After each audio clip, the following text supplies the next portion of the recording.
बिहार में अनोखा सत्ता परिवर्तन हुआ। गठबंधन बदल गई, लेकिन मुख्यमंत्री नीतीश कुमार ही हैं।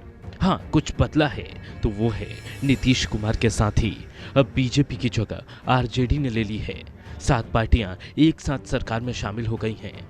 अगर कोई बिहार में विपक्ष में बचा है तो वो है बीजेपी। बिहार में नई सरकार के गठन के साथ ही एक सवाल सियासी फिजा में गूंजने लगे हैं। वो सवाल है 2024 का लोकसभा चुनाव और सीएम नीतीश कुमार की विपक्ष की तरफ से दावेदारी। कई मौके पर नीतीश कुमार खुद को पीएम कैंडिडेट मानने से इनकार करते रहे हैं, लेकिन उनके नाम पर इस तरह विपक्षी दलों की एकता देखकर फिर से चर्चाएं तेज हो गई हैं। इसी बीच अपने शपथ के तुरंत बाद नीतीश कुमार ने नरेंद्र मोदी और बीजेपी की अगले लोकसभा चुनाव में जीत पर सवाल उठाते हुए निशाना साधा। उन्होंने कहा कि 2014 वाले 2024 में रहेंगे तब ना।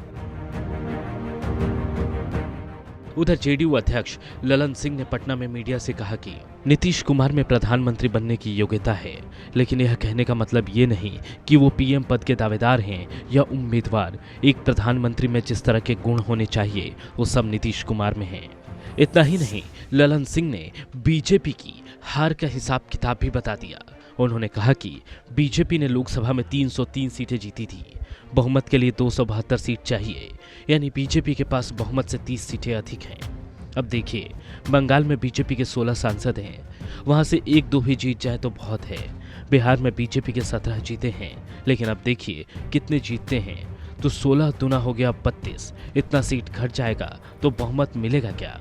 जैसे ही बहुमत से नीचे जाएंगे, पार्टी के नेता तानाशाही के खिलाफ बोलने लगेंगे। अभी तो जो बोलता है उसका गर्दन काट दिया जाता है।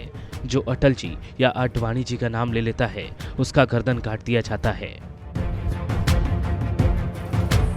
बीजेपी के हाथ से बिहार की सत्ता फिसलने के साथ ही विपक्षी नेताओं का जोश हाई है, तो वहीं 2024 की लोकसभा चुनाव की पटकथा भी लिखी जाने लगी है।